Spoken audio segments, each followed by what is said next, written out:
Bonsoir à tous ceux qui se connectent et en fonction de l'endroit où vous vous trouvez actuellement. Donc,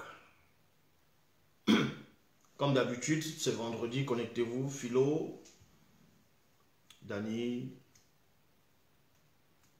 Geneviève, Astrid, Nilza, Annie, Bodo, Fred, Victoire, Moutou, Eva Rachel, Suzanne, Geneviève, Ruth, connectez-vous, Imani. Donc, on va pas tarder à commencer le direct. On attend un tout petit peu seulement, qu'il y ait un peu plus de personnes qui se connectent. Roland, Dani, Catherine, Bita, Emmanuel, Patrick, Samuel. Oui, je vois que vous vous connectez. Vous êtes là, ils se connectent, c'est bien. Il y aura la nourriture solide en fonction de... Ah, Clotilde.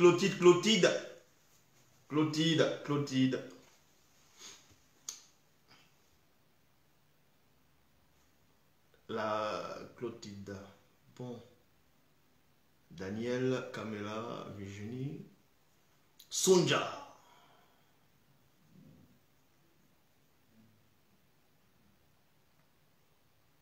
Onoku, Kodjo, Franck, Véronique, Roland. Bon, on va pas tarder, encore quelques petites minutes ou secondes. On va commencer le direct. Donc, durant l'enseignement, comme vous savez, il faut constamment envoyer des cœurs et partager le direct au maximum. Et beaucoup de personnes qui vont se connecter, qui poseront des questions pendant le live. Ceux qui pourront les répondre, vous allez les répondre.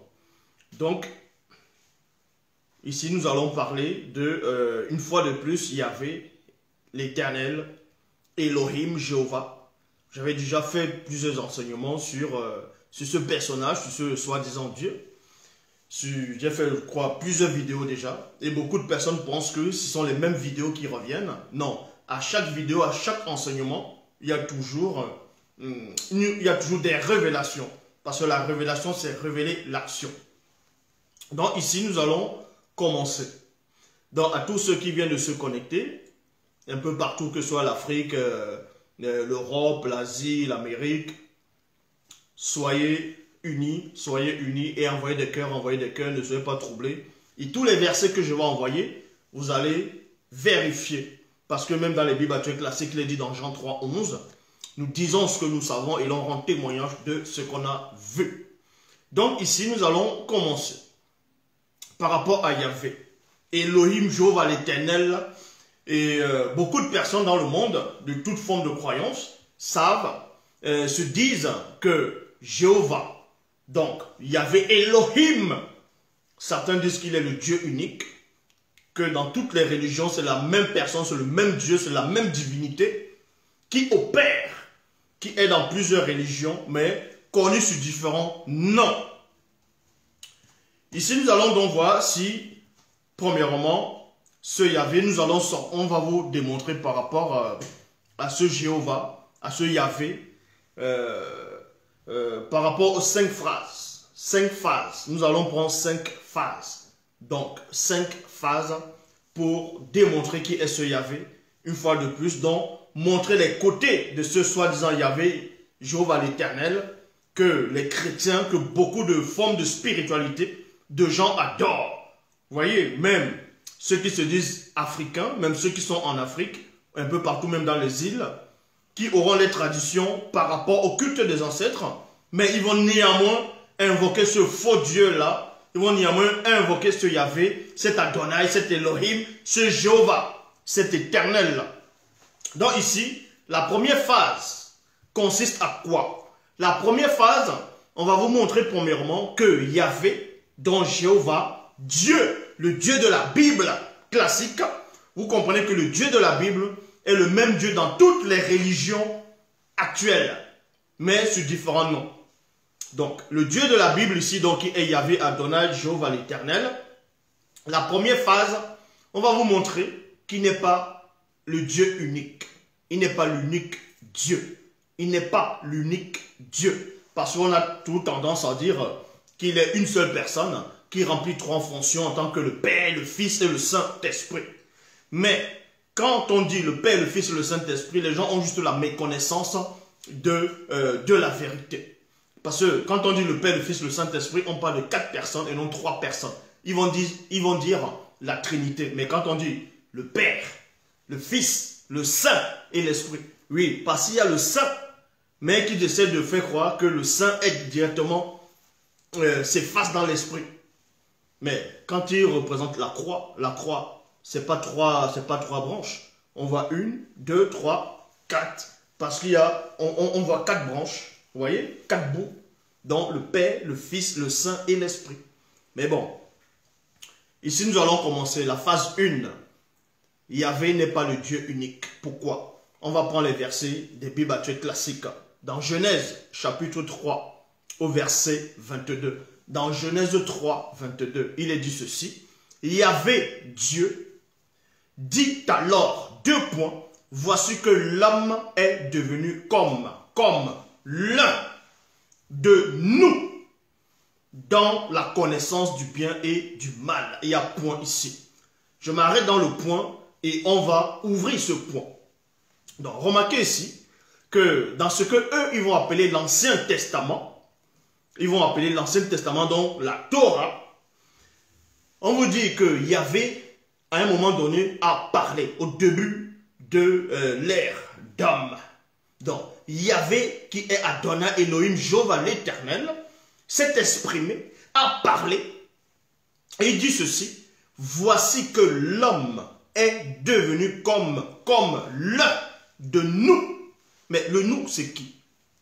Ça veut dire que ce Yahvé parlait, il donnait la révélation ici, en gros, qu'il y avait d'autres personnes, il y avait d'autres formes d'existence, il y avait d'autres entités, d'autres formes de vie qui sont semblables à lui, qui sont identiques à lui.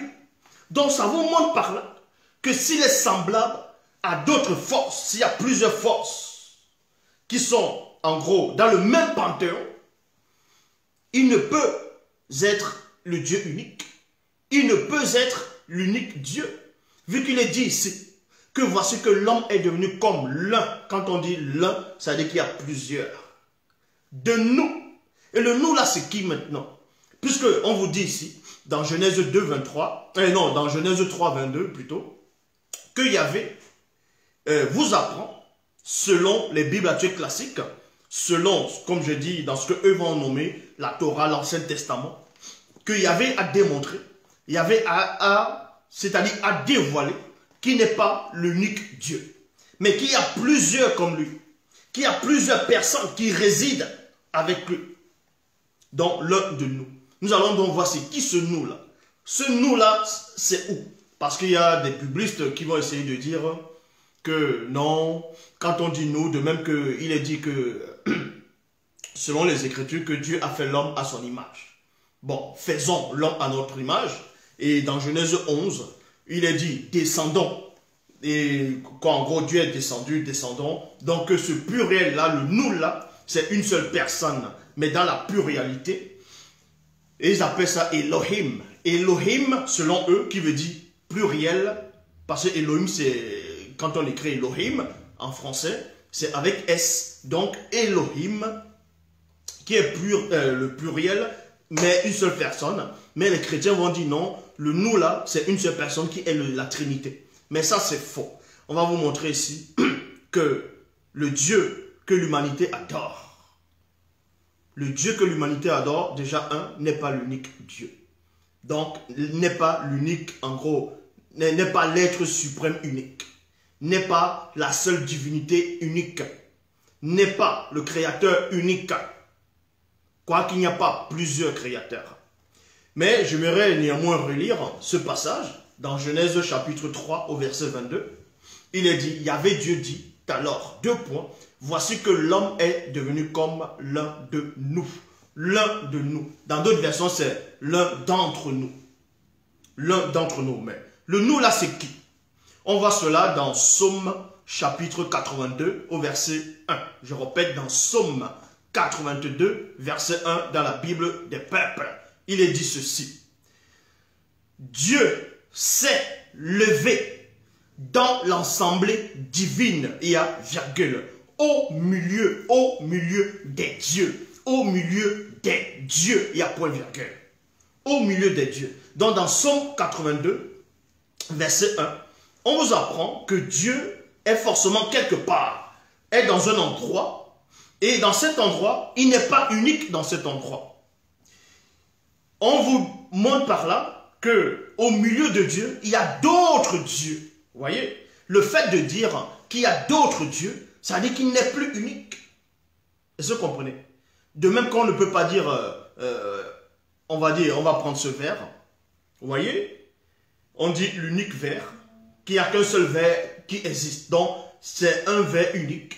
Et après, quand vous voyez où on dépose le verre, vous voyez plusieurs verres semblables à ce verre n'est plus unique. Donc, premièrement, Psaume 82, verset 1, vous montre que Dieu n'est pas unique. L'unique Dieu n'existe pas.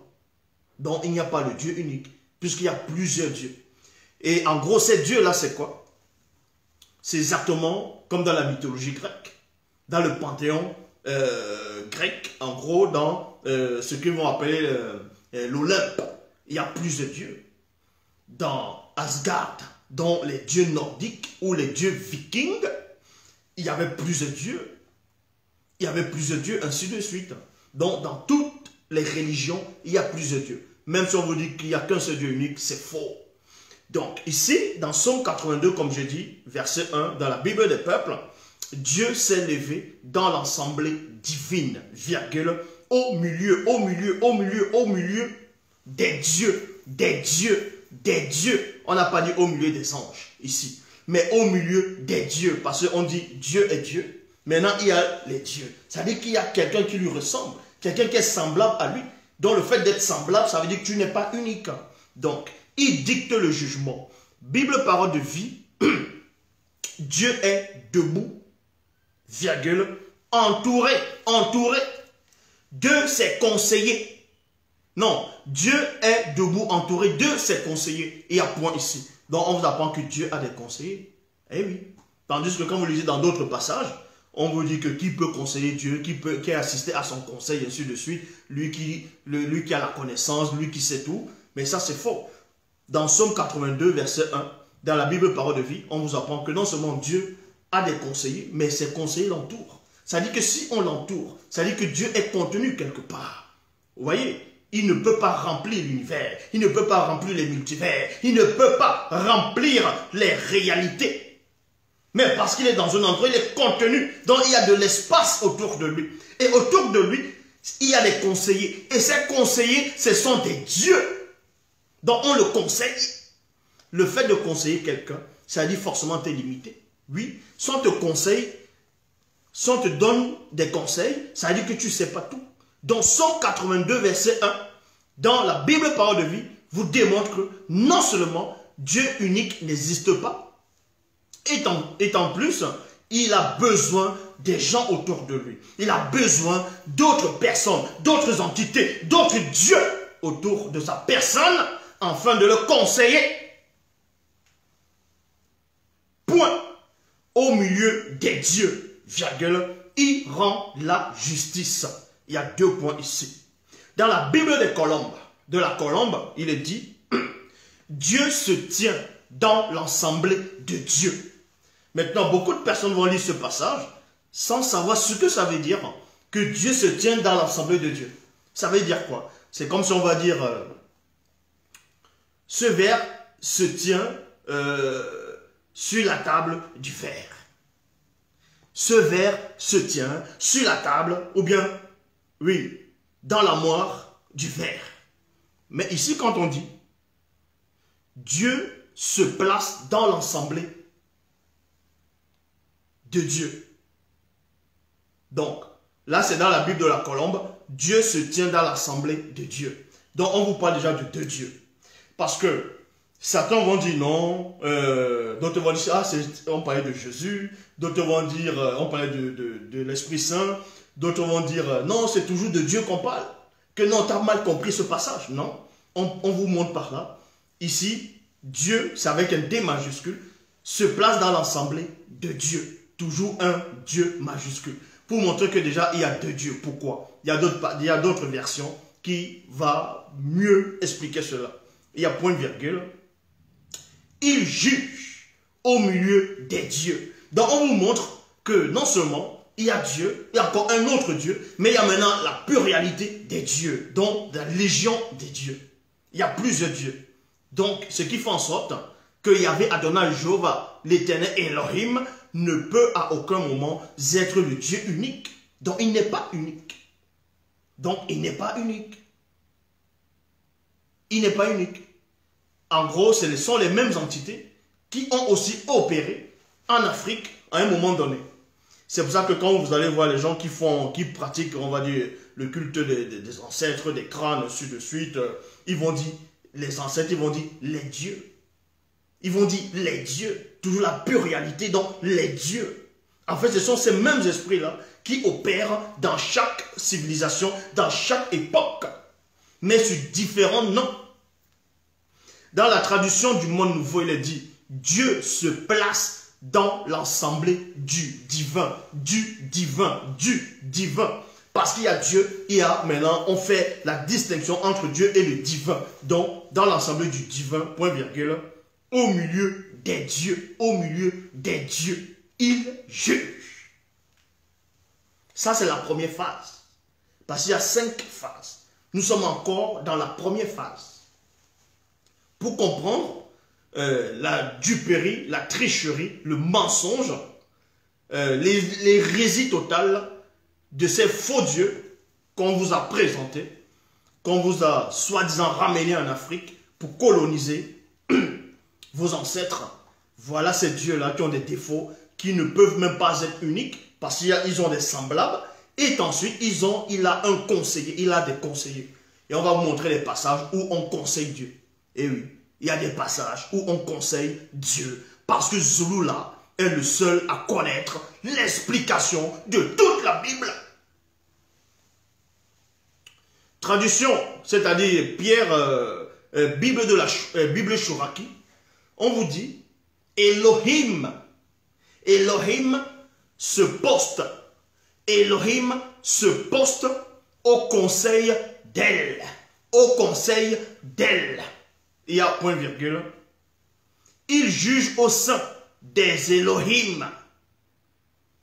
Il juge au sein des Elohim.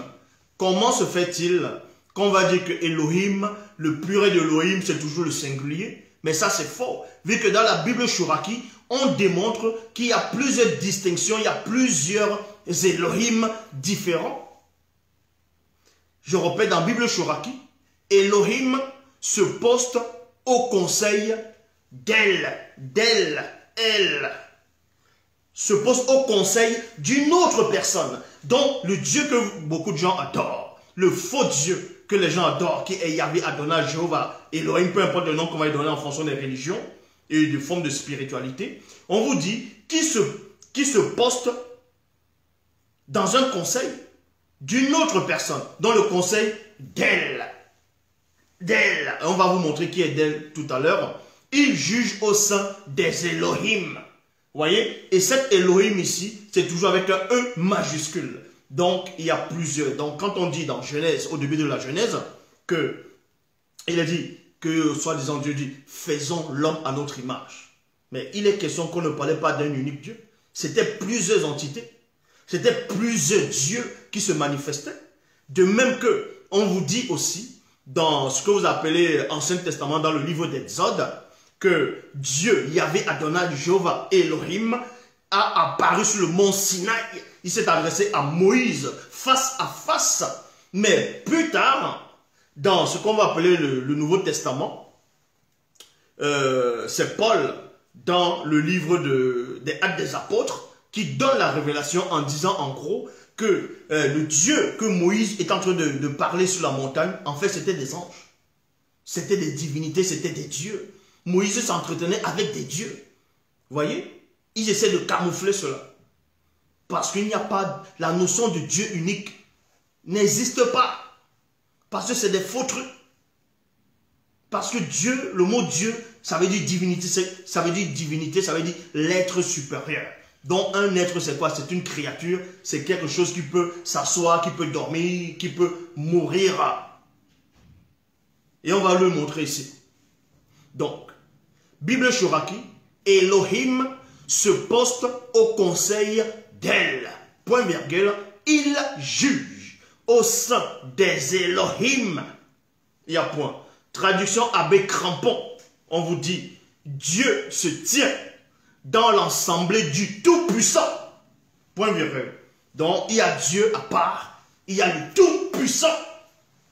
Donc, en gros, si vous voulez comprendre, selon traduction Abbé Crampon, pour ceux qui n'ont pas de substance spirituelle, ils vont vous dire non, ce Dieu-là, c'est toujours le Tout-Puissant, là. Que ce Dieu est toujours le même Tout-Puissant. Non, parce que dans d'autres livres, ils vont essayer de faire croire que ce Dieu-là, c'est lui le Tout-Puissant, c'est une seule et même personne. Non, c'est pas une seule et même personne, puisque on connaît vos supercheries. C'est plusieurs entités. En gros, ces entités, ce sont des démons qui sont derrière. Donc ici, dans la Bible Abbé Crampon, traduction Abbé Crampon, Dieu se tient dans l'ensemble du Tout-Puissant. Dans le Tout-Puissant, on vous apprend que Dieu lui-même a un Père. Est-ce que vous comprenez? Dieu lui-même a un Père. C'est pour ça qu'il y a même une doctrine, la doctrine des Mormons. Il y a une des doctrines comme ça, là. Oui, une doctrine des Mormons, une vieille doctrine. Si vous demandez maintenant aux Mormons qui viennent d'arriver, ils ne connaissent pas cette doctrine-là.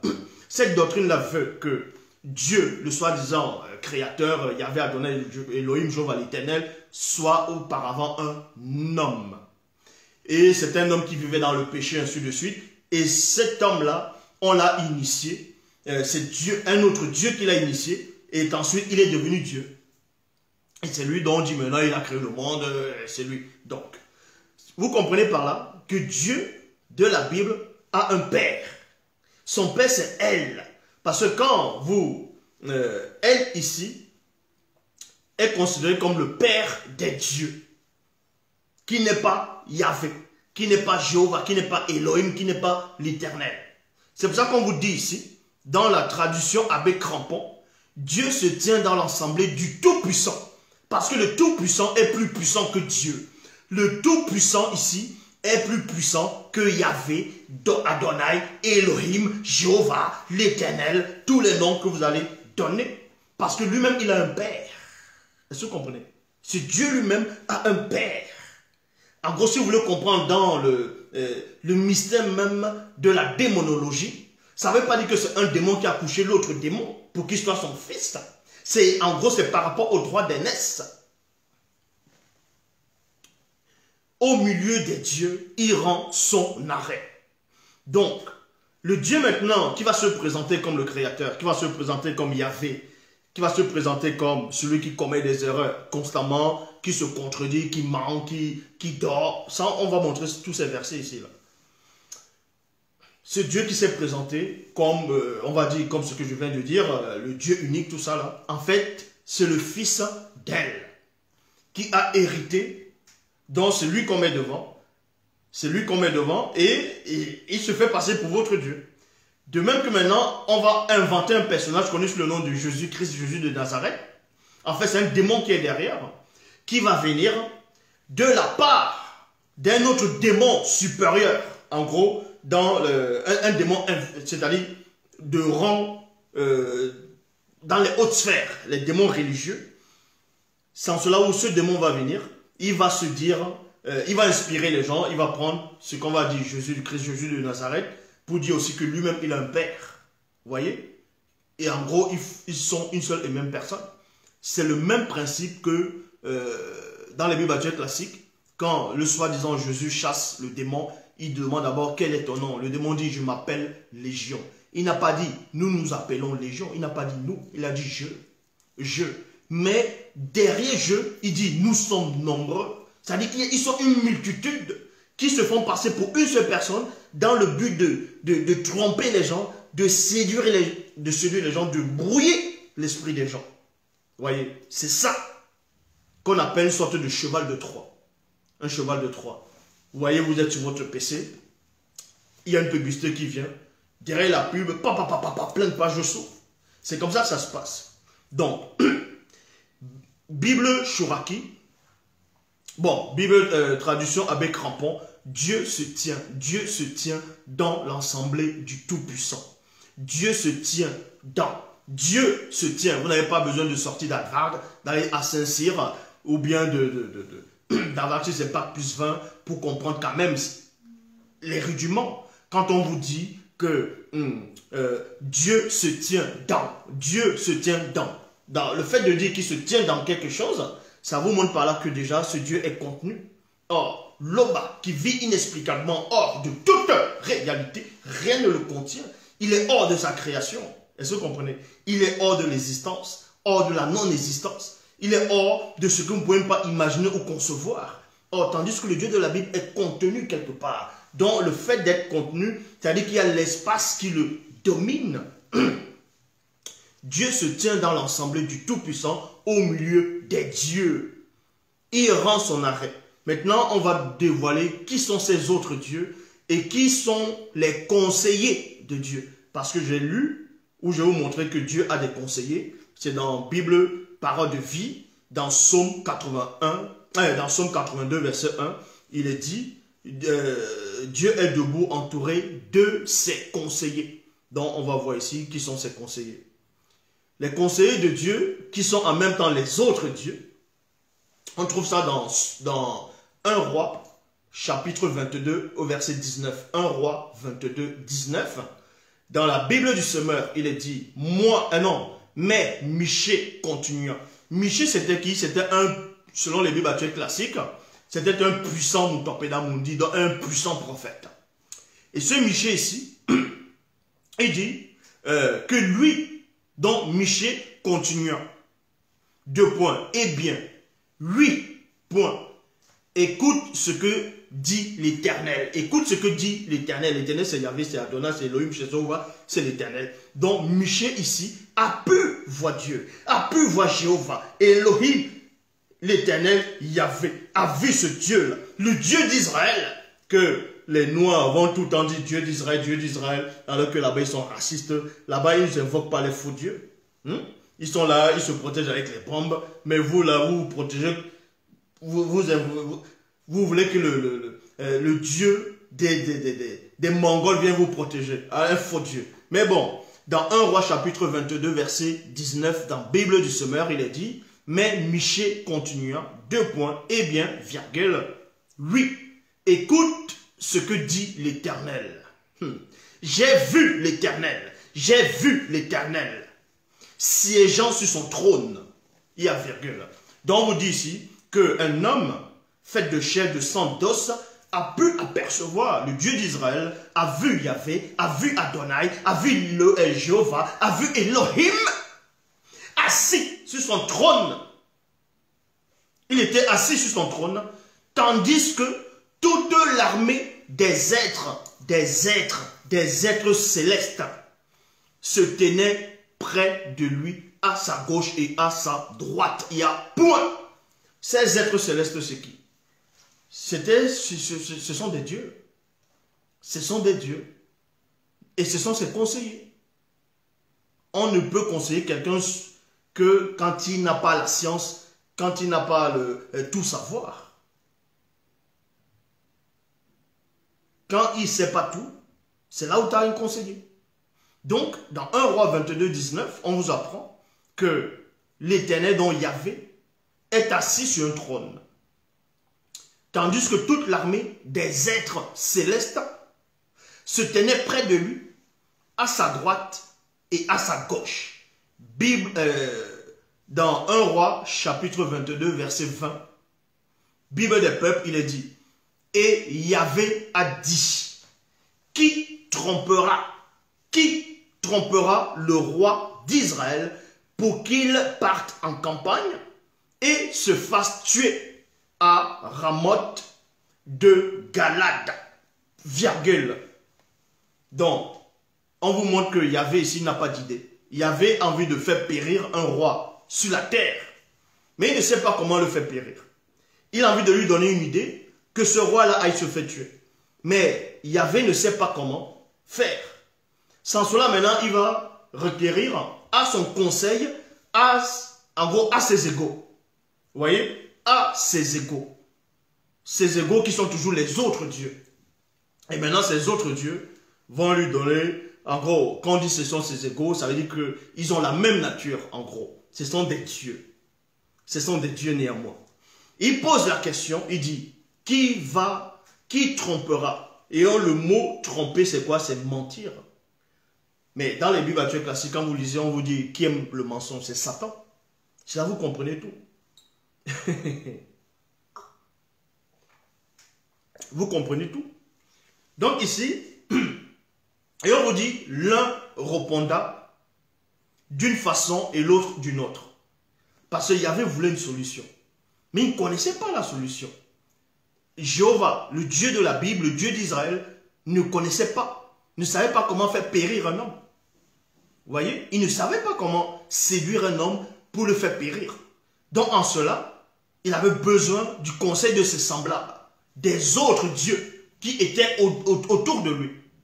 Donc il dit, comment on va faire? Qui c'est qui va faire? Qui c'est qui va séduire ce roi? Qui va le tromper? Donc qui va le mentir? Déjà c'est un esprit de mensonge. Il approuve le mensonge parce que Satan, ce sont les serviteurs de Satan qui s'expriment. Il approuve ici le mensonge. C'est Satan lui-même. Donc, Bible de Jérusalem, on vous dit, Yahvé demanda, qui trompera Akab pour qu'il marche contre Ramoth de Galad et qui succombe? Point d'interrogation. Ils répondirent, celui-ci d'une manière et l'autre d'une autre. Et l'autre d'une autre. Ça, c'était la phase 1. Maintenant, nous passons dans la phase 2. La phase 2 consiste à quoi? Yahvé ne sait pas tout. Jéhovah ne sait pas tout. Dieu ne sait pas tout. Oui, ça va vous choquer. Ce mot-là, ils vont dire, oh, Zoula est devenu fou. Oui, quand je dis Dieu, je ne parle pas de Loba. Loba est au-dessus de tout ça. Dieu, ça veut dire Dieu, ça veut dire Zeus.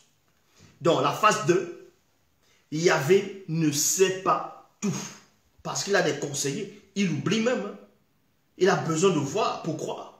Donc, on vous dit ici dans 1 Roi, chapitre 22, verset 21, il est dit, finalement, un esprit est sorti.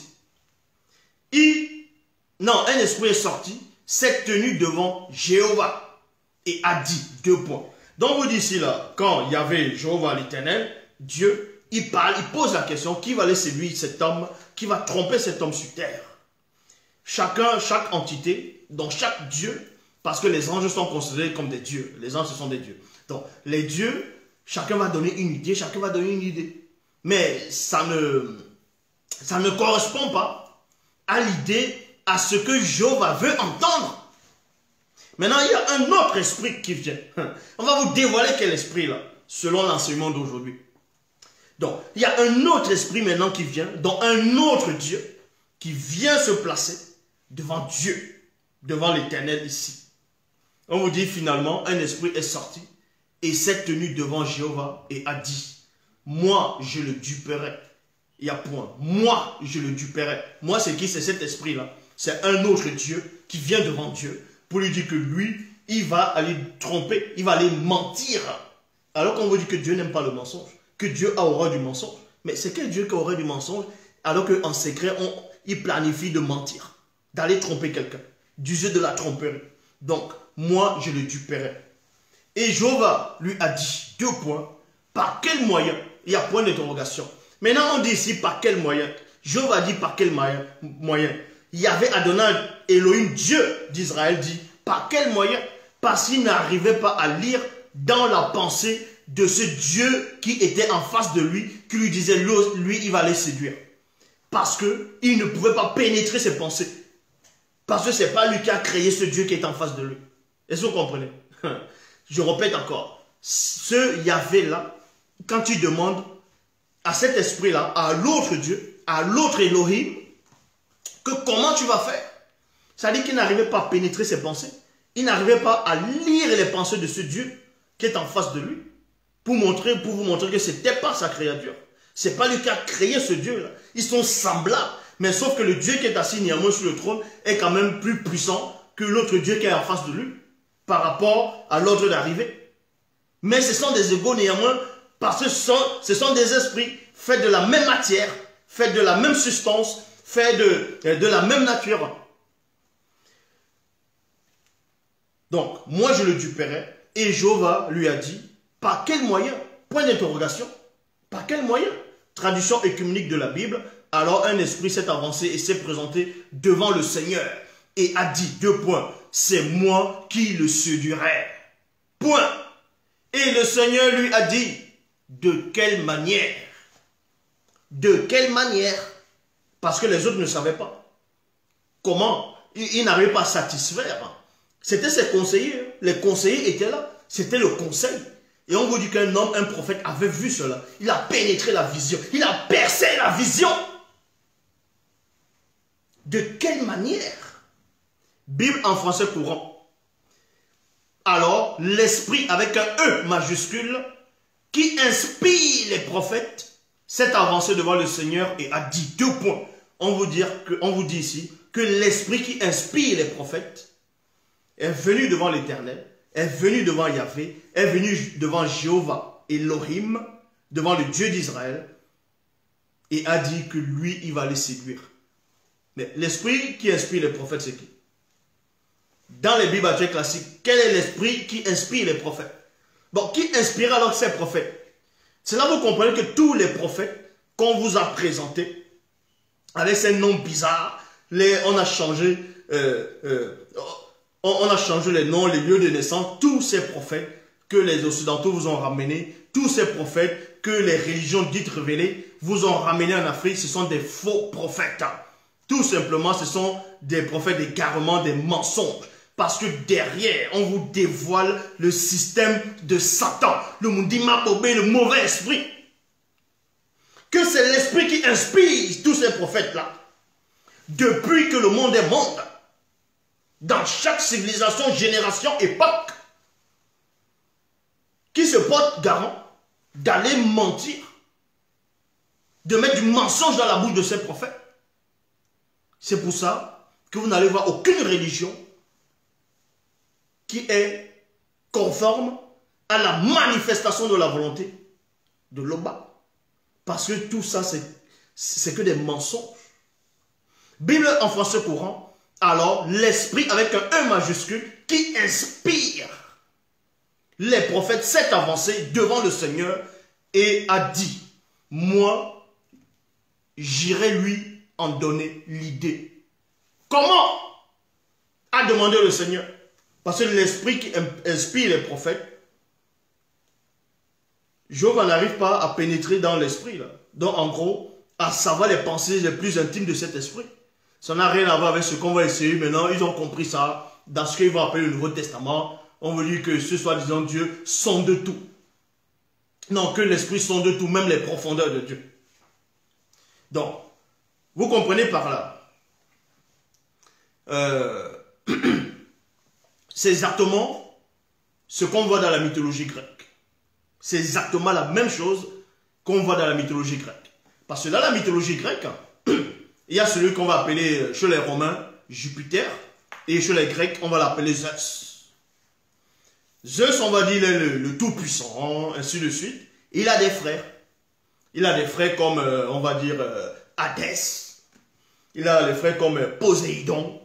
Il a une sœur qui est en même temps sa femme, c'était Héra. Héra était la sœur de Zeus et en même temps sa femme. Donc, ils avaient des frères, ils étaient nombreux. Et là-bas, chaque dieu avait sa fonction. Poséidon, c'est dans les mers. Hadès, c'est dans les enfers. Eux vont dire ça en fait le Tartare, ainsi de suite. L'Hadès. Zeus, c'est dans les cieux. Il va régner dans les cieux.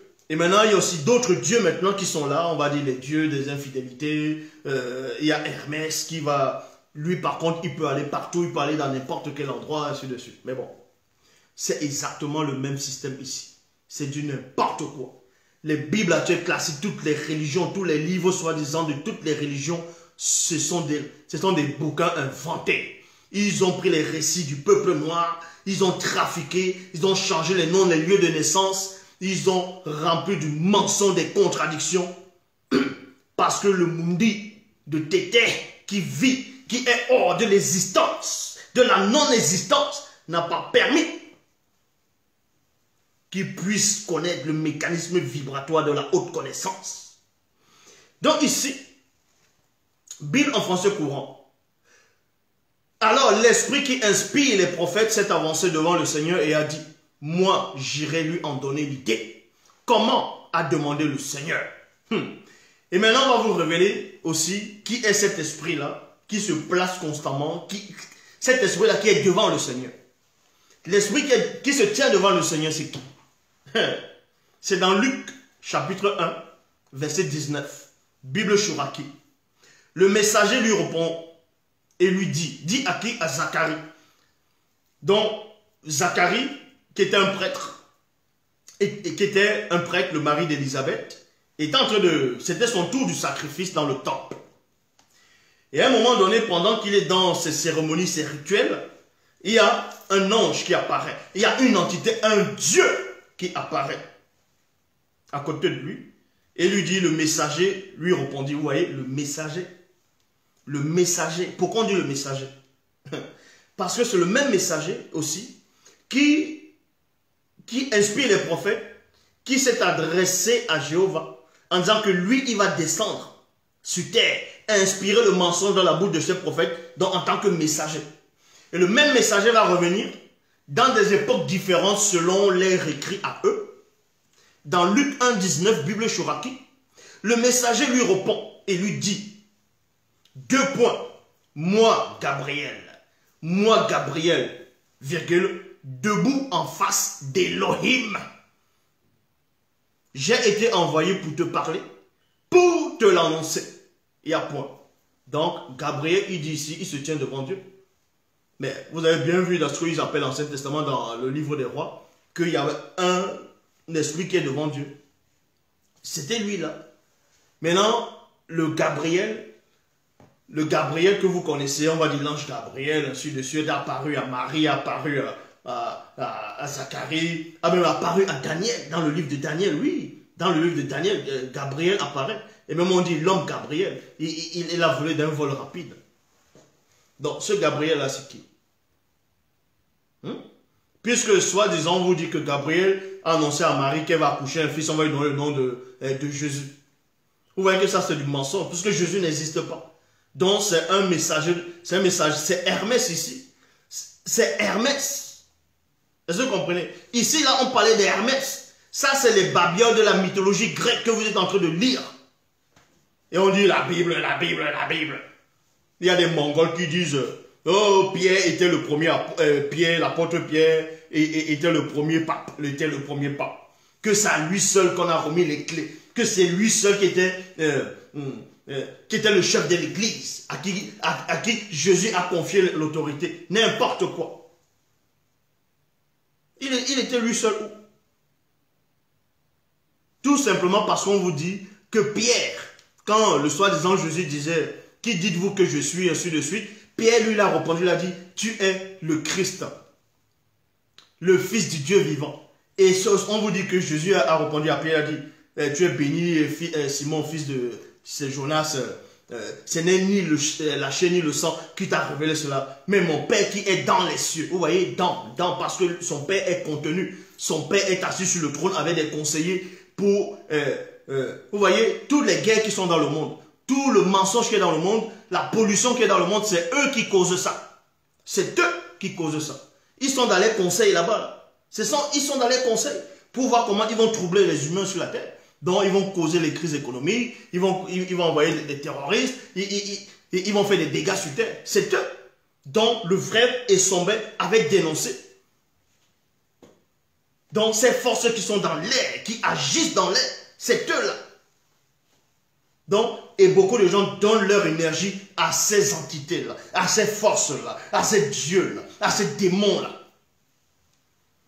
Et quand on vous dit que Loba est l'unique créateur, vous dites c'est écrit où, Loba ça veut dire le ciel, Loba ça veut dire ceci, cela, n'importe quoi.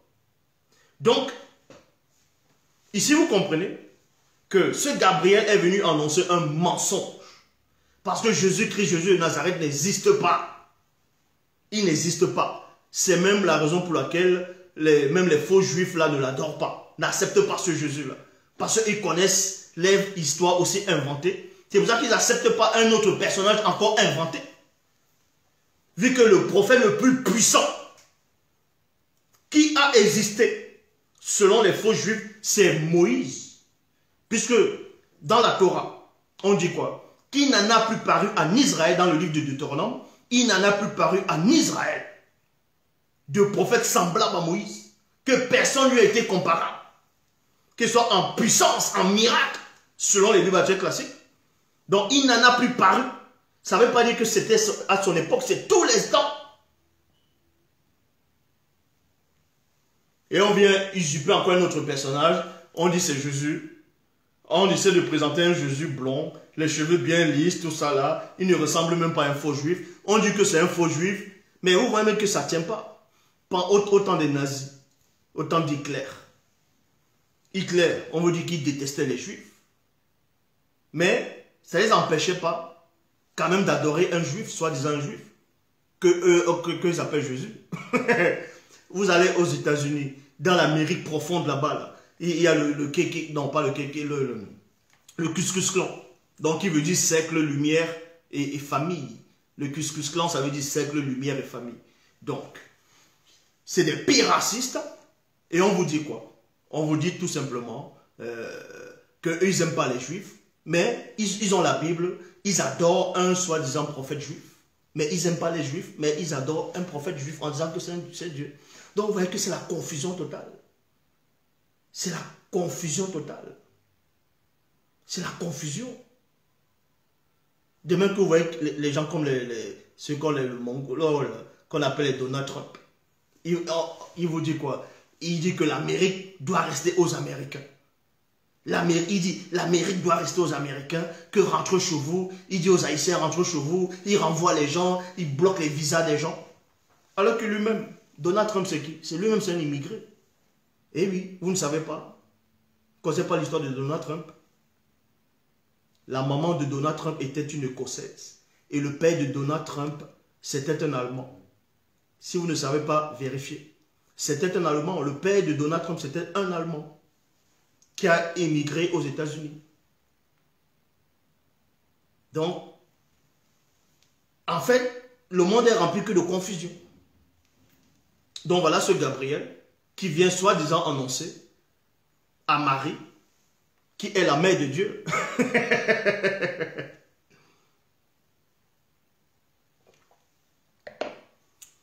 Que le soi-disant sauveur va venir, va s'appeler Jésus. Voilà un autre mensonge.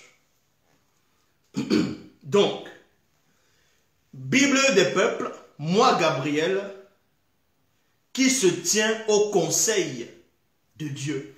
Qui se tient au conseil de Dieu. Qui se tient au conseil de Dieu. Donc, vous voyez, Gabriel se tient bien au conseil de Dieu.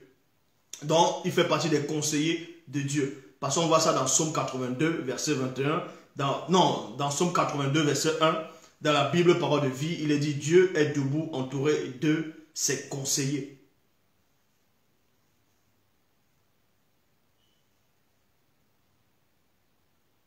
De ses conseillers.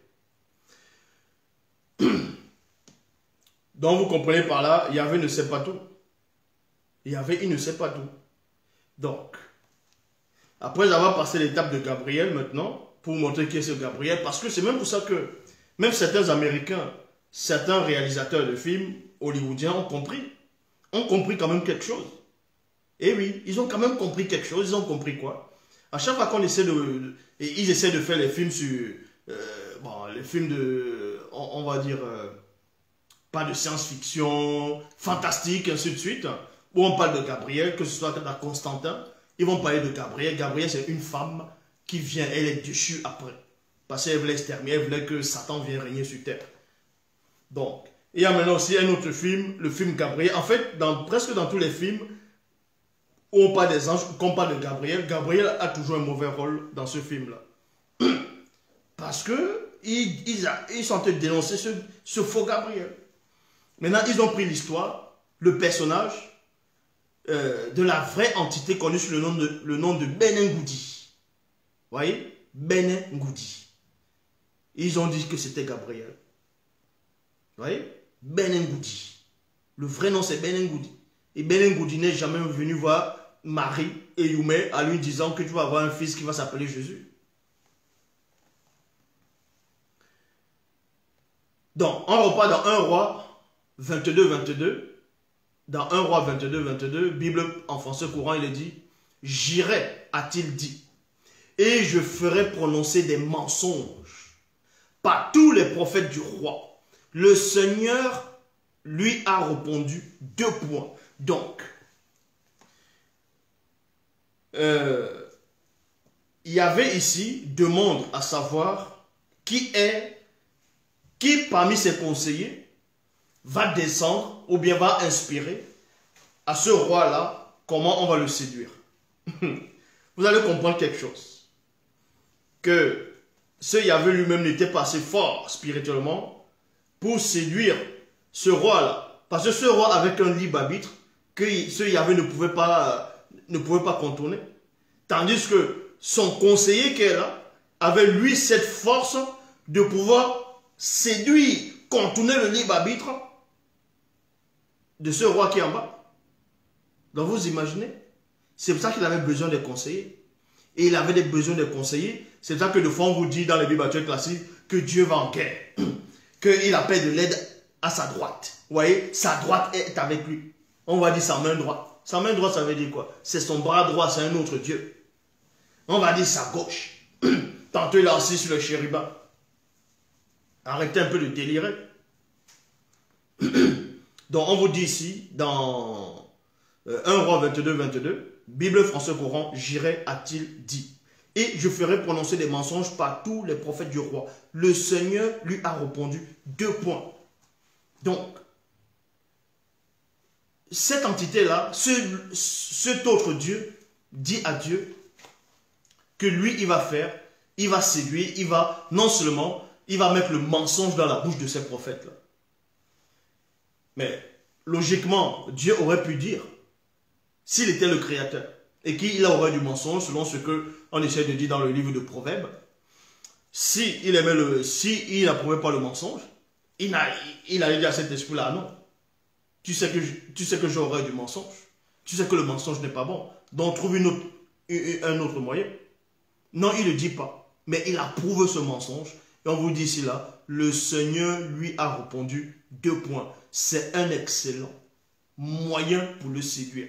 Donc c'est un excellent moyen. Donc il n'y avait pas d'autre moyen que de passer par le mensonge. Vous voyez? Voilà ce qu'on vous montre. Il n'y avait pas d'autre moyen, il n'y avait pas d'autre possibilité, il n'y avait pas d'autre plan sans passer par le mensonge.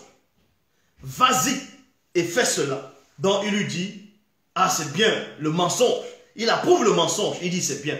Maintenant vas-y descends. Va dire aux hommes là-bas que Jésus existe. Va dire à ces hommes-là que l'enfer existe. Va dire à ces hommes-là de s'entretuer. Va dire à ces hommes-là de prôner le mariage pour tous. Voilà ce Dieu. Vous voyez?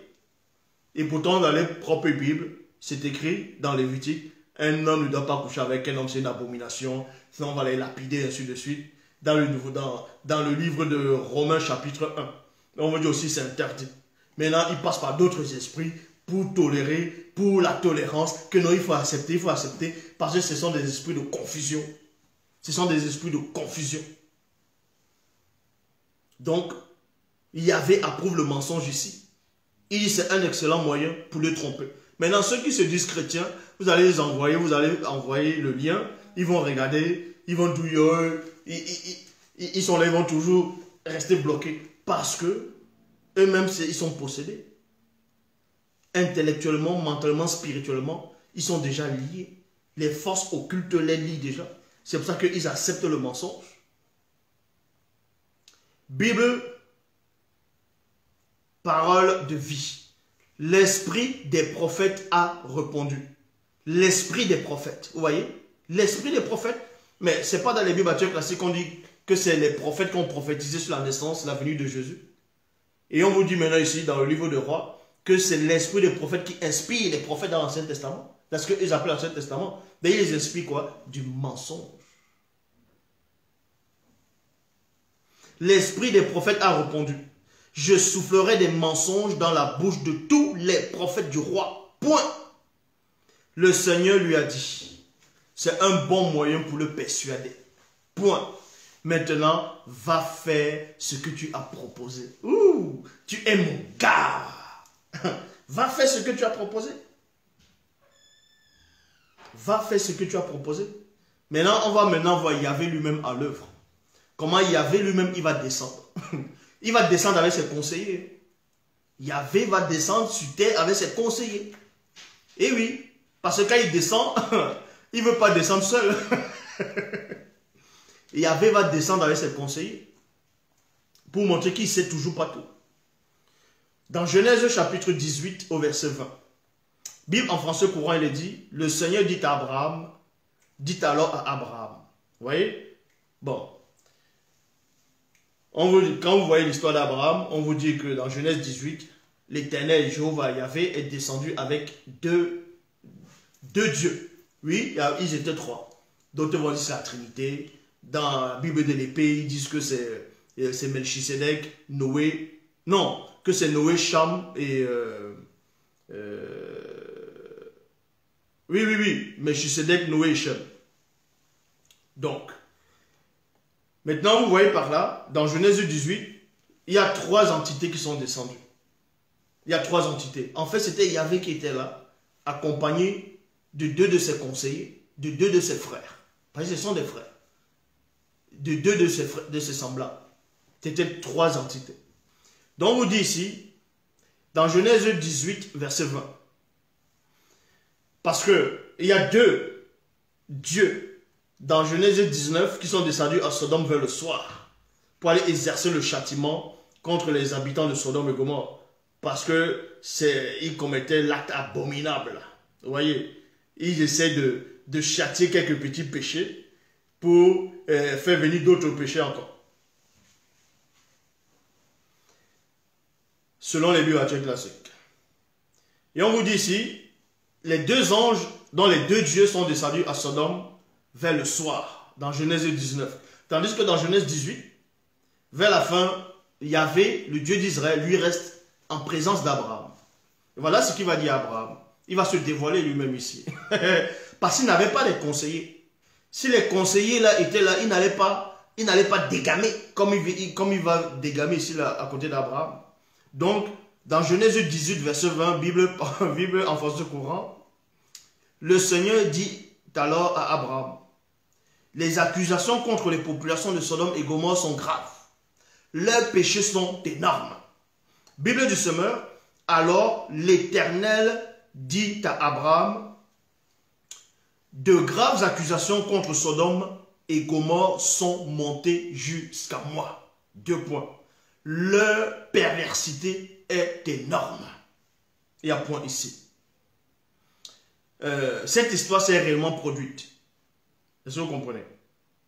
Cette histoire s'est réellement produite, mais sauf que les faux juifs, les ancêtres des faux juifs ont juste pris cette histoire, ils ont trafiqué, ils ont mis l'Éternel dedans, et vu que Moutatidi, qui guide, qui intronise les initiés, n'a pas permis, c'est pour ça qu'on les a envoyé un esprit de confusion, et ils se sont gourés là-bas dedans. Donc on vous dit ici, dans la Bible du Semeur, alors l'Éternel dit à Abraham, des graves accusations contre Sodome et Gomorrhe sont montées jusqu'à moi, leur perversité est énorme. Genèse chapitre 18, verset 21. Bible du Semeur. Je veux y descendre pour voir. Vous voyez, je veux. On vous dit déjà que Dieu a envie de quelque chose. Dieu veut, il veut. Donc on vous montre par là que Yahvé n'est pas partout. Puisque le fait de dire quoi? Je veux y descendre pour voir. Il veut voir quoi? Il veut voir quelque chose dans un endroit. Parce qu'il y a un espace-temps. Donc il n'est pas partout. Donc on dit il est omniscient, omnipotent, ainsi de suite. Tout ça c'est du mensonge. Il n'est pas partout. C'est pour ça qu'il descend pour voir. Et en même temps, il n'est pas tellement unique avec les autres entités. Puisque les autres entités, les autres dieux, eux, ils vont descendre, ils sont descendus après. Donc ce que eux, ils vont voir, Yahvé ne va pas voir ça. Il est obligé de venir, parce qu'ils ne sont pas uniques, unifiés, donc il ne lit pas la pensée des autres. Je vais y descendre pour voir si la conduite est vraiment conforme à ce que j'ai entendu dire. Point. Oh, loba. Et si ce n'est pas le cas, virgule, je, c'est qui? Jéhovah, Yahvé, je le saurai. Il y a point. Je le saurai. La conjugaison, mais vous n'avez pas besoin d'aller à l'école pour savoir que quand on dit je le saurai, c'est une sorte, on va dire c'est un futur. Ce n'est pas un présent. Ce n'est pas je le saurai, ça ne veut pas dire je le sais. Ou bien je le savais. Quand on dit je le saurai, ça veut dire que tu ne sais pas. Pour le moment, il ne sait pas. C'est pour ça qu'il descend pour vérifier l'information. Voici votre Dieu. Voici le Dieu du monde qui descend pour voir une information sur le terrain. C'est pour ça que le monde est comme ça. Donc, je le saurai. Bible, parole de vie. Est-ce qu'ils ont vraiment fait tout ce que j'ai entendu dire? Point d'interrogation. Je vais descendre pour voir cela. Point. Ainsi, virgule, je saurai la vérité. Waouh. Je saurai la vérité. Je saurai la vérité. La vérité, c'est quoi? N'est-il pas dit dans ce qu'ils appellent Nouveau Testament que sa parole est la vérité? Comment ça, il saura la vérité? Ça veut dire qu'il n'est pas dans la vérité. Il saura quelque chose par la vérité. Ça veut dire que lui et la vérité ne font pas un. Je saurai la vérité. Bible annotée de Chafnay. Je veux descendre et voir si, virgule, comme le bruit est venu jusqu'à moi, le crime est arrivé au comble. Ou si cela n'est pas, je veux le savoir. Voilà. Dieu dit qu'il a envie de savoir. Je veux le savoir. C'est-à-dire que pour le moment, il ne sait pas encore. Mais il veut seulement le savoir. Il ne sait pas. Donc ça veut dire les cris de plainte de ceux, selon les bibliothécaires classiques, qui savaient déjà la situation, ils savaient déjà quelque chose avant le Créateur. C'est ce que ça veut dire. Donc, mais attendez, soyons un peu sérieux. Quoi. Soyons un peu sérieux. Après, on va venir dire que Zoula séduit les gens. D'autres vont peut-être dire, waouh, lui là, il s'est pas, il est perdu, il va aller en enfer. C'est toi qui vas m'emmener en enfer. Quel enfer? Puisque déjà, vous ne comprenez même pas le mystère de l'enfer. Il y a les gens des détails, ils ne comprennent rien. Dans les églises pentecôtistes, ils vous disent que l'enfer, il y a les démons là-bas qui sont en train de torturer les gens. Les démons sont en train de torturer les gens. Ah, donc les démons torturent les gens en enfer. C'est-à-dire que les démons, ils sont bien alors. Vu que les démons ne vont pas souffrir. Et le but, c'est de torturer les gens éternellement. C'est un bon boulot, ça, alors. Waouh, les démons, ils sont privilégiés. Ils passent le temps à torturer les gens. Un coup, c'est Satan qui va être jeté dans le lac de feu. Dans Apocalypse, chapitre 20, verset 10. Un coup, il faut savoir. Donc, et on vous dit ici que Yahvé saura la vérité. Je saurai la vérité. Maintenant, après, il dit, je veux le savoir. Parce qu'il ne sait pas. Maintenant, il y a des Mongols qui vont me dire, oui, mais après, il n'est pas descendu. Après, il n'est pas descendu.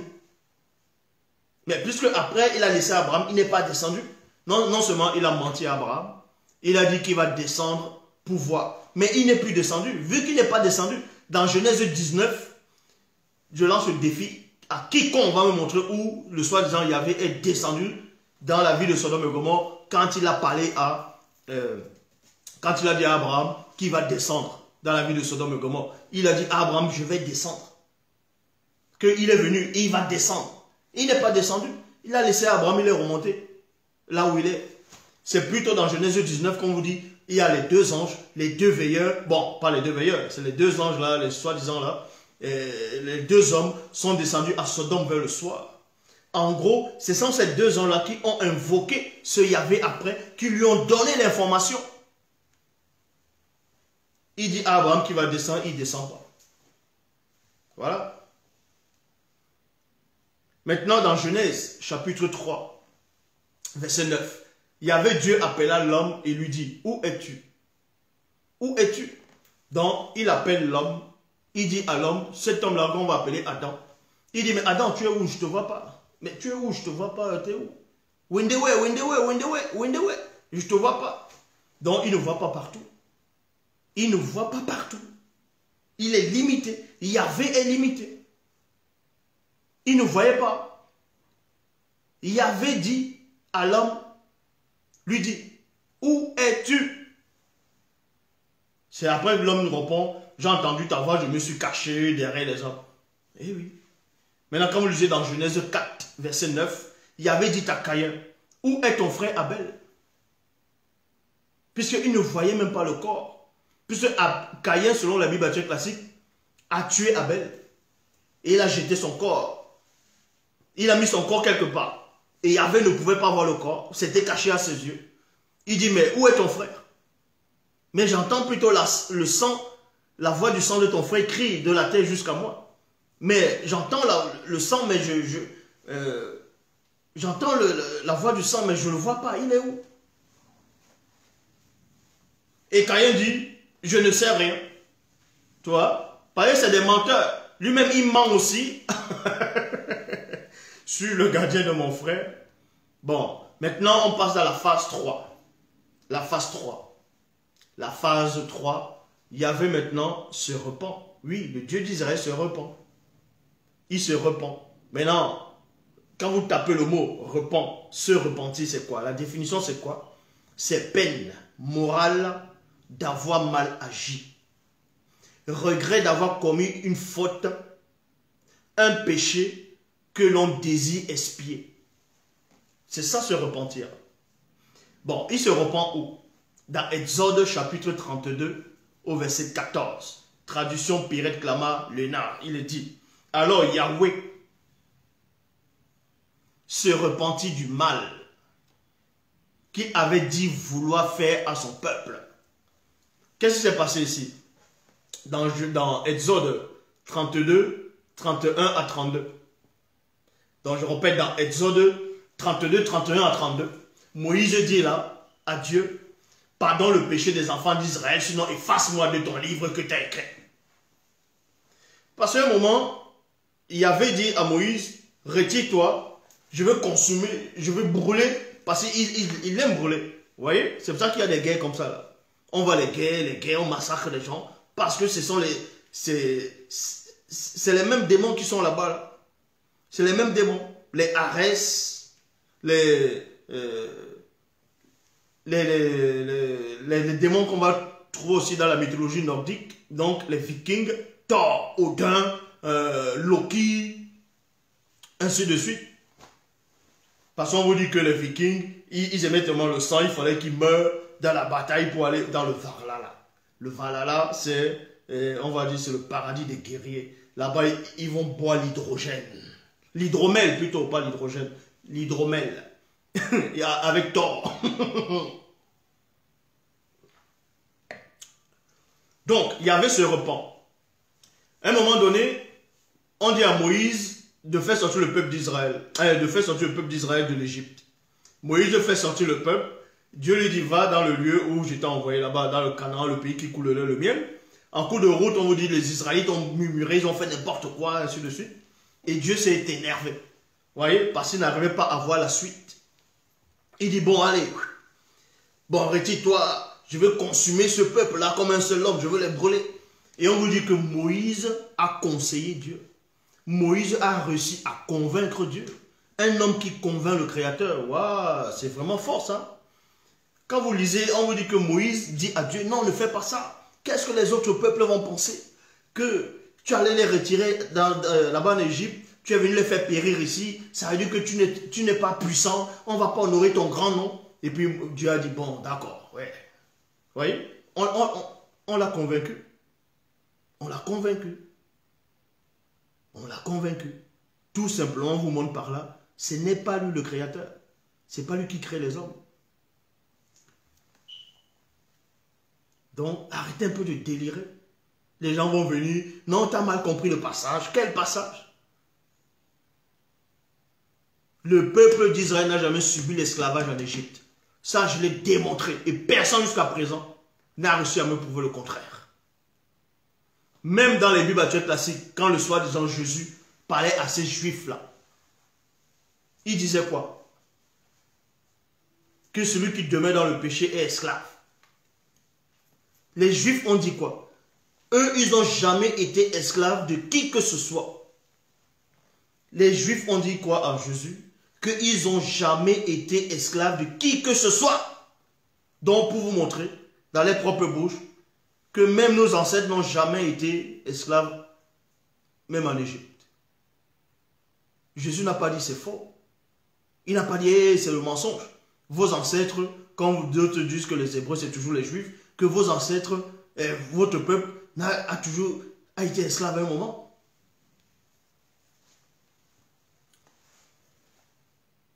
Donc, Yahvé voulait tuer le peuple d'Israël et un homme a réussi à le convaincre. A touché son cœur, l'a convaincu. Et quand il a convaincu, et quand cet homme, qu'on va appeler Moïse, a convaincu Dieu, le Dieu d'Israël, ce Dieu-là a pris conscience plutôt de l'erreur qu'il allait faire. Et c'est pour ça qu'on dit ici dans Exode 32, verset 14, traduction Pirette Clama Lénard, alors Yahweh se repentit du mal qu'il avait dit vouloir faire à son peuple. Traduction Abbé Crampon. Et Jéhovah se repentit du mal qu'il avait parlé de faire à son peuple. Il s'est repenti de ce mal parce que Moïse a réussi à le convaincre. Moïse a réussi à le convaincre. Parce que les conseillers qui étaient là ne l'ont pas convaincu. Dans 2 Samuel, chapitre 24, au verset 16, l'ange, voilà comment ce Dieu, il envoie maintenant encore, il oublie ce qu'il avait fait avec Moïse là-bas. Là. Il revient encore vouloir exterminer son peuple. Vous voyez? Selon les Bibles actuelles classiques, dans 2 Samuel chapitre 24 au verset 16, il envoie un de ses lieutenants, c'est-à-dire un de ses conseillers, un de ses semblables, un autre Dieu, exterminateur, c'est un Dieu exterminateur. Parce que chacun a son rôle là-bas, d'exterminer son peuple. Et voici ce qui se passe dans 2 Samuel 24 verset 16. L'ange tenait la main, non, l'ange tendait la main contre Israël, non, contre Jérusalem, pour y s'aimer la dévastation. Lorsque l'Éternel éprouva des regrets. Ouais. Lorsque l'Éternel éprouva des regrets face à ce malheur, il dit à l'ange chargé de détruire le peuple, cela suffit, remets maintenant, retire maintenant ta main. Donc on vous dit c'est là que Dieu éprouve des regrets. Le fait d'éprouver des regrets, ça veut dire que tu ne vois pas le futur. Le fait d'éprouver les regrets, ça veut dire que tu ne maîtrises pas le couloir du temps, le continuum espace-temps. Tu ne maîtrises pas les réalités temporelles. Tu ne maîtrises même pas, tu ne maîtrises rien. Quand tu éprouves des regrets, ça veut dire qu'à un moment, toi-même tu es limité dans le temps et l'espace. C'est comme si tu fais quelque chose aujourd'hui, 5 minutes après, tu éprouves des regrets. Tu vas éprouver des regrets parce qu'il y a quelque chose qui se produit, que tes yeux ont vu. Que tes yeux ont vu et que tu as ressenti la douleur que tu as infligée les gens, ou bien l'erreur que tu as commise, ou bien que tu as commis, et tu éprouves des regrets. C'est-à-dire qu'avant, tu ne savais pas ce que ça faisait, que ces créatures ressentent là. Donc vous voyez, voilà le Dieu que ils vont aller dans les églises, crier chaque jour, oh, et ils vont crier, ils vont faire des DVD, ils vont danser, ils vont dire, oh, ils sont sauvés. Vous êtes sauvés dans quoi? Des misérables. Donc,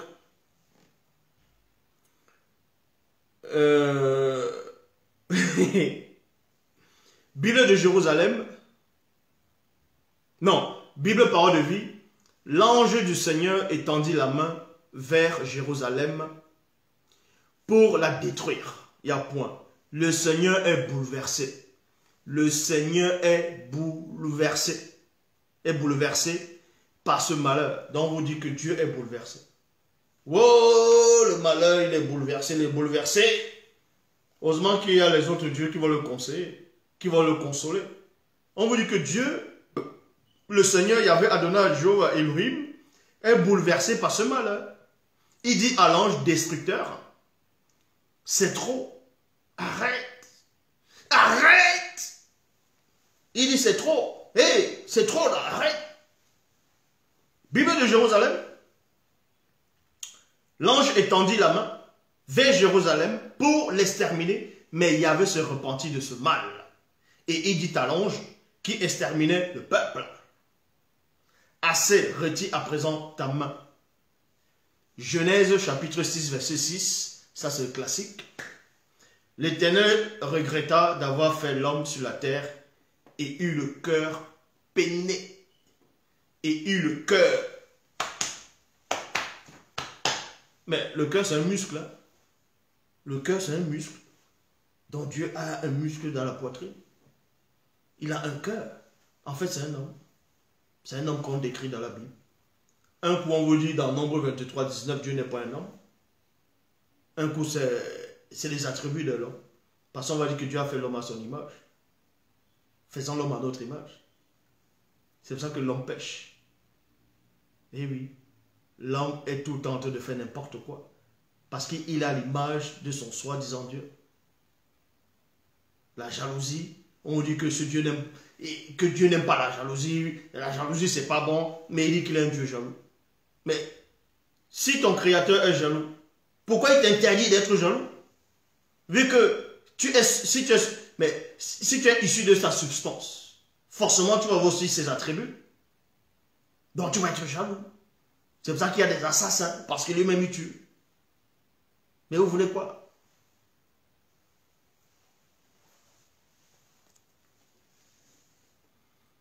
Il ne contrôle pas les émotions. Il agit comme ça d'un coup, quelque chose l'énerve, il se met en fureur, allez, il commence à frapper. Parce qu'il ne contrôle pas ses émotions. Et il ne contrôle pas le temps. Il ne contrôle pas l'espace. Il ne voit pas le temps, le futur. Un coup, il envoie Moïse en Égypte, et en cours de route, il va encore tuer Moïse. Non mais attends. Il y va en Égypte libérer mon peuple, et en cours de route, parce que Moïse, par sa femme, n'a pas fait la circoncision de son fils, on dit que l'Éternel attaqua Moïse pour le faire mourir. Tu envoies quelqu'un en cours de route, tu vas encore le tuer. Mais ça dit, tu oublies. Soit tu oublies, soit, je sais pas, t'aimes trop le sang, ou c'est bizarre. Quelque chose le saisit, allez,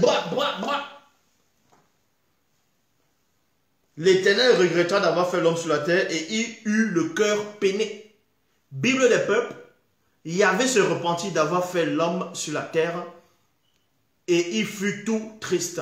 Waouh! Oh là là, il était tout triste. Oh là là, il était tout triste. Et pourtant, dans ce qu'ils appellent le Nouveau Testament, il est dit, soyez tout le temps joyeux. En fait, on vous montre que le Dieu d'Israël, le Dieu des faux juifs,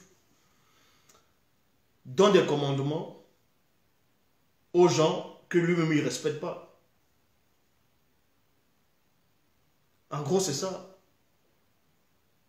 En même temps, ils vont dire, il fait ce qu'il veut. En gros, c'est comme si tu dis à ton enfant, tu entends te d'élever ton enfant, tu entends d'initier ton enfant, tu dis, hey, ne dis pas des gros mots. Mais toi, le papa ou la maman, tu es le champion ou la championne, a dit des gros mots devant l'enfant. Mais tu veux que l'enfant, il fasse quoi? Mais papa, maman, tu dis de ne pas dire des gros mots, mais mes oreilles entendent ça. Quand les oreilles entendent ça, envie de ressortir ça de la bouche.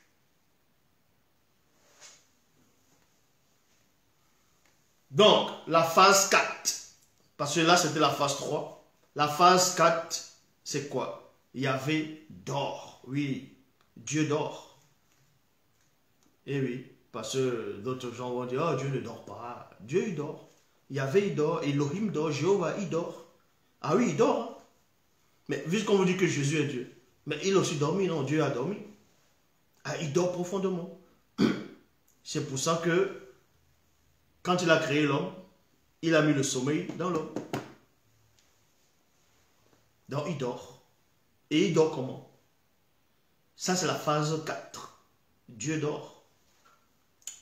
Dans Psaume 44, verset 23, traduction du Monde Nouveau, il dit: éveille-toi. Pourquoi continues-tu à dormir, virgule? Oh Jéhovah, point d'interrogation, réveille-toi.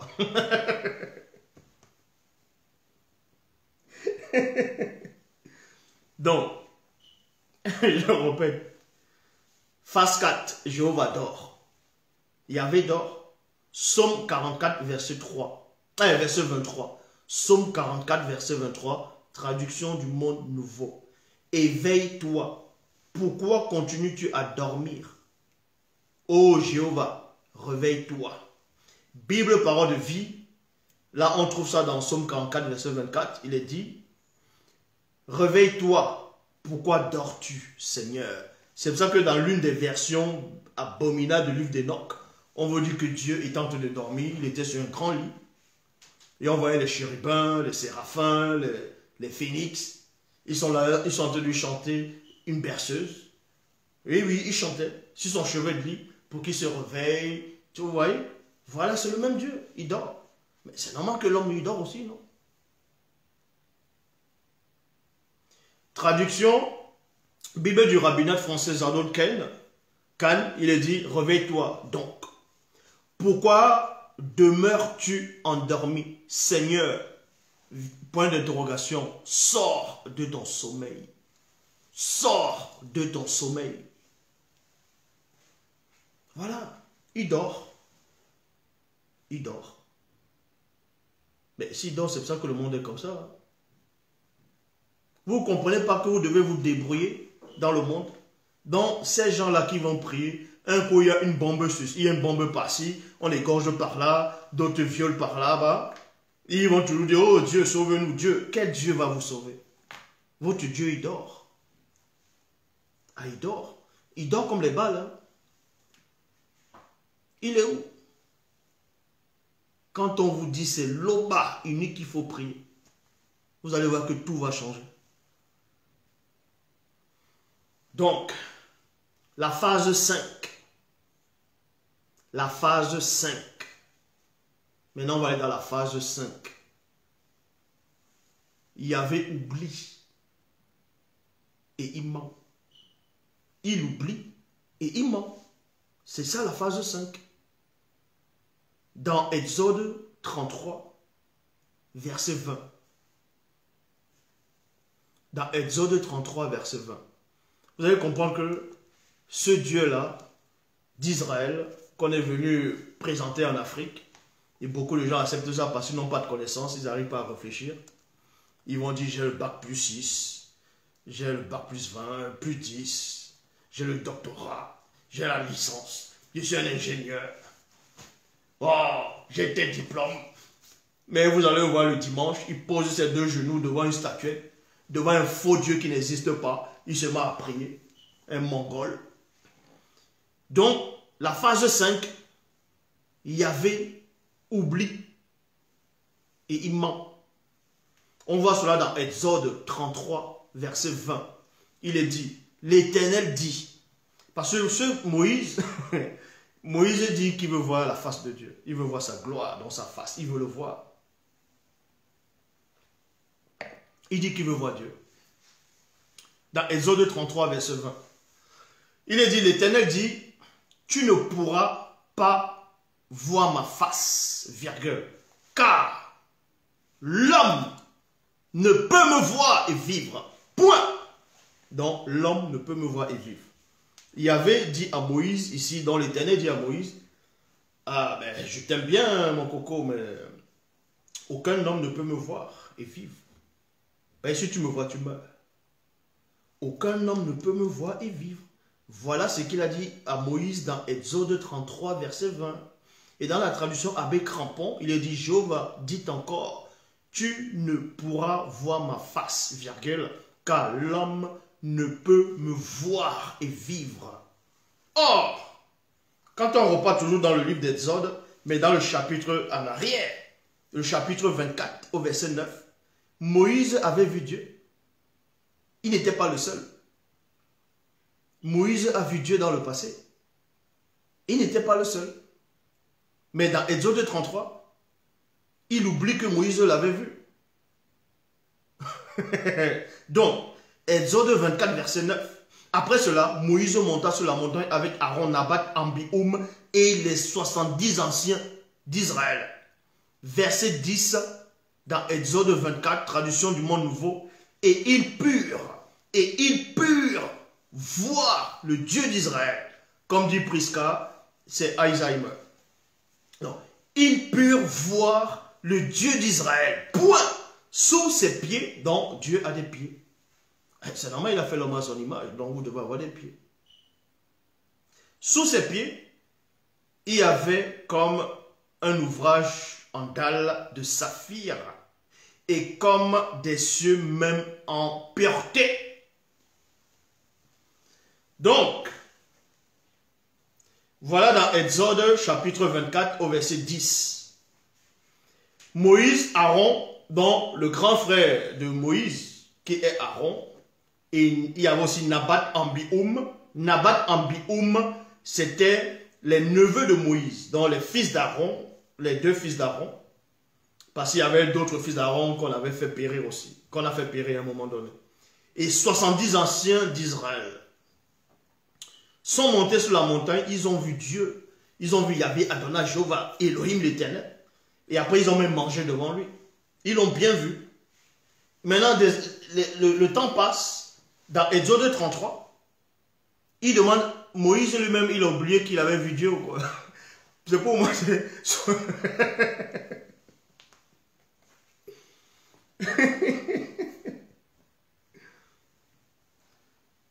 Soit il y a deux explications ici. Soit ce Dieu-là, il oublie. Il a l'Alzheimer, c'est pour ça que l'Alzheimer existe. Soit Moïse a vu un autre Dieu, dont un frère de Dieu, sur cette montagne, et maintenant il veut voir l'autre Dieu. C'est là que l'autre Dieu dit, ah non, non, non, non, aucun homme ne peut me voir. Vous avez peut-être vu mon frère qui est l'autre jour là-bas, là, mais moi, vous n'allez pas me voir. Donc, vous voyez, il vient écrire des excréments comme ça, pour que les gens acceptent ça. Non, mais soyez intelligents, réfléchissez. Réfléchissez. Sortez un peu des ténèbres. Sortez de l'obscurité. Lisez la seule Bible authentique où il n'y a pas d'erreur, il n'y a pas de confusion, il n'y a pas de mensonge. Bible dans les éditions zoula100.com. Donc, dans Exode 33, verset 20, Dieu dit à Moïse que tu ne peux pas me voir parce qu'un homme ne peut pas me voir et vivre. Or, dans Exode 24, il avait déjà vu Dieu. Maintenant, les gens peuvent dire, bon, Moïse, il était Dieu, donc on l'a fait Dieu, donc on dit un homme ne peut pas me voir et vivre. Mais en quel moment on a fait Moïse Dieu? Ce n'est pas dans Exode 33 ou Exode devant. Hein? C'est vers le début qu'on a fait Moïse de Dieu. Vous avez me dit que Aaron aussi était Dieu. Nabat, Ambioum et les 70 hommes anciens d'Israël, c'était des dieux? Non.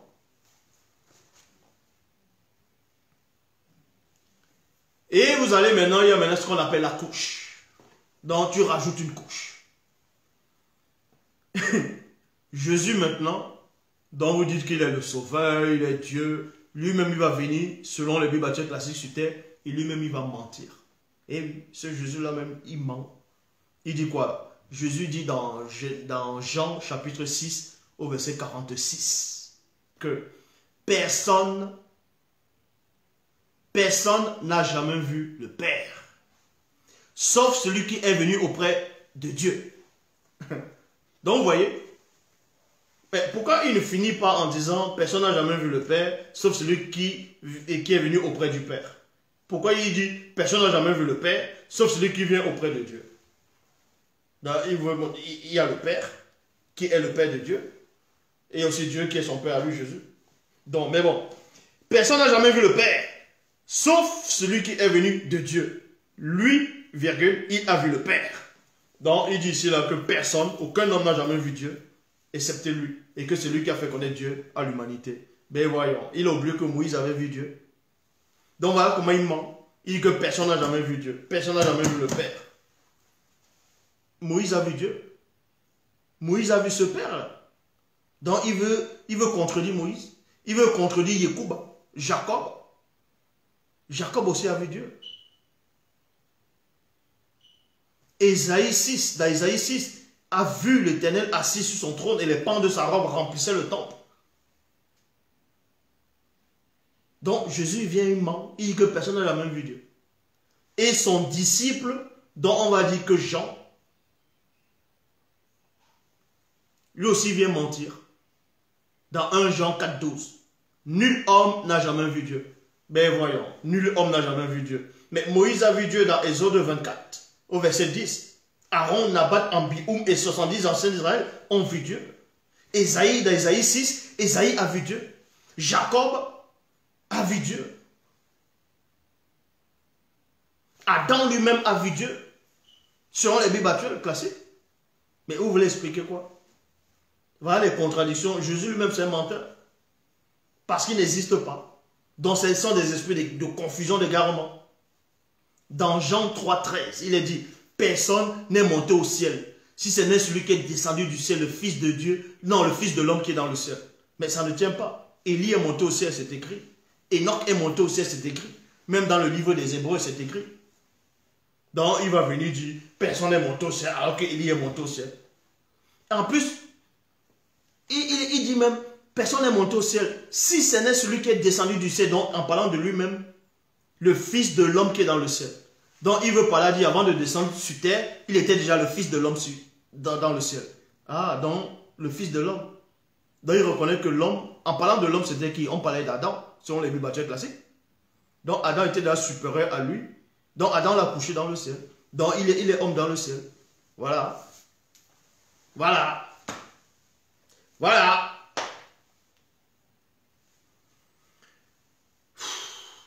Donc, Jésus dit dans Jean 6, 46, personne n'a jamais vu le Père, personne n'a jamais vu Dieu. Dans 1 Jean 4, 12, Jean il vient et dit, personne n'a vu Dieu.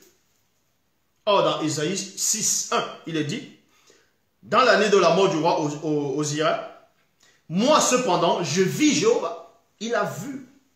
Il dit qu'il a vu, siégeant sur un trône très élevé et les pans de son vêtement remplissaient le temple.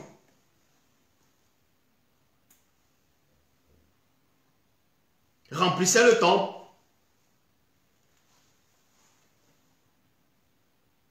Michée lui-même a vu Dieu, c'est écrit dans 1 Roi 22, 19.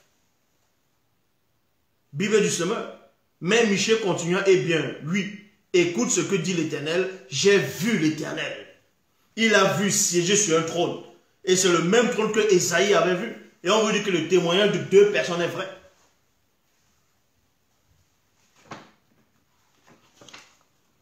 C'est tout. Donc, vous voyez que les gens sont tout simplement victimes de la confusion. Quand vous lisez dans Genèse, chapitre 2, verset 17, il est dit quoi? Genèse 2, 17, dans la traduction David Martin. Mais quant à l'arbre de la science du bien et du mal, tu n'en mangeras point. Car dès le jour où tu en mangeras, tu mourras de mort. On dit à Adam que le jour où tu vas manger, tu vas mourir. Mais il a mangé, il est mort. Il a mangé, il est mort. Il a vécu encore. Donc, arrêtez de... Il faut que les gens arrêtent un peu de délirer. Les gens ne sont pas intelligents. Les gens ne sont pas intelligents du tout. Ils acceptent n'importe quoi. Là, je me rappelle, en gros, je me rappelle quand on était tout petit. Bon, c'était ça la coutume. Hein. Quand vous étiez petit à l'époque, petit, avant de dormir, on vous racontait des histoires. Je ne sais pas si dans d'autres tribus, je ne sais pas si vous, quand vous étiez petit, bon, À part peut-être en Europe, en Amérique, on prend un livre, on vous raconte l'histoire d'une petite fille ou bien d'un lapin. Mais nous, quand on était petits, deux fois, dans la chambre, on vous racontait des histoires. Bon, quand on dit des histoires, on appelle ça les contes. On va dire, étant des bougnabors. Étant des bougnabors, et donc il était une fois, on te raconte maintenant une histoire. Et l'histoire, soit c'est triste, soit ça fait peur. Et maintenant, pour aller dormir, ça va être chaud. Donc, quand quelqu'un finit de raconter, l'autre raconte. C'était comme ça. Donc, la Bible actuelle, tous les livres religieux, à part Bible, déjà Bible n'est pas un livre religieux, c'est spirituel. Tous les autres, c'est du n'importe quoi. Tous les autres, c'est du n'importe quoi.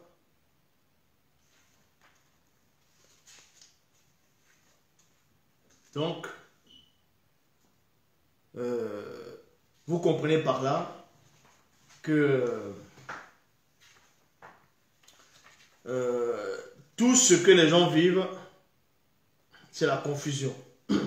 Donc, par rapport à 1 Roi 22, on va lire la vraie version de 1 Roi 22 dans Bible. Dans Bible. Dans la vraie version, dans Bible, la vraie histoire. Et on va s'arrêter là. Donc, dans Bible, donc Kalatambale, dans King et Ewa, donc il veut dire 1 Roi, chapitre 21, le titre c'est Mola veut reprendre la vie de Ewonda. Dans 1 Roi chapitre 31, 1 Roi chapitre 31, on va lire à partir du verset... Bon, je ne vais pas tout lire, voilà. À partir du verset 21, il est dit ici, je vais lire à partir du verset 21, on va lire. Le roi de Tombalébila dit à Kokissé, ne t'ai-je pas dit, il ne prophétise en mon sujet rien de bon, mais seulement le mal. Et Méné, son vrai nom c'est Méné, et dans les Bibles classiques, on l'appelle Michel, ou d'autres vont dire Michel. Donc c'est Méné ici là, dit, écoute donc, j'ai vu Satan, le Mundima Bobo, le mauvais esprit assis sur son trône, virgule, et les Bamuloloma Bungulane, c'est-à-dire anges déchus, se tenaient auprès de lui, à sa gauche et à sa droite. Donc, l'Éternel qu'on a vu là, assis là, dans la Bible, on vous montre que c'est Satan lui-même. Et ceux qui se tenaient à côté de lui, c'était les Bamuloloma Bungulane, anges déchus. L'un des Bamuloloma Bungulane, anges déchus du premier ordre, dit, qui trompera en donnant la mauvaise idée à Mola pour qu'il aille attaquer en montant à Ewonda, à Imbame, et qui tombe sur le champ de bataille. Parce que ce roi, pourquoi un ange déchu a dit ça du premier ordre? Parce qu'il savait néanmoins que ce roi-là était néanmoins protégé. Était toujours protégé. Il n'avait pas abandonné le verbe, mais néanmoins, il avait des penchants, il commettait des fautes, des erreurs. Et ils ont vu cette porte d'entrée. Il devait entrer par cette porte d'entrée pour faire en sorte que ce roi périsse dans son péché. Les biblistes n'ont pas compris ça, ils sont venus écrire du n'importe quoi. Car malgré ces portes d'entrée, même ceux de la race inférieure, c'est-à-dire démons, issus de quelques-uns de notre lignée actuellement enfermés, n'arrivent pas à le faire mourir dans son péché. L'un des Bamuloloma Bungulane proposa ceci, l'autre cela. Mais Satan, le Mundima Bobo, le mauvais esprit, dit, moi, je le séduirai. Les Bamuloloma Bungulane, anges déchus, lui dirent, comment je sortirai d'ici, dit-il, et je mettrai mes paroles mystificatrices dans la conscience et la bouche des faux prophètes. Les Bamuloloma Bungulane répondirent, c'est un excellent moyen pour le tromper, d'ailleurs tu en as le pouvoir. Vous voyez? C'est ça la vraie histoire. Bible.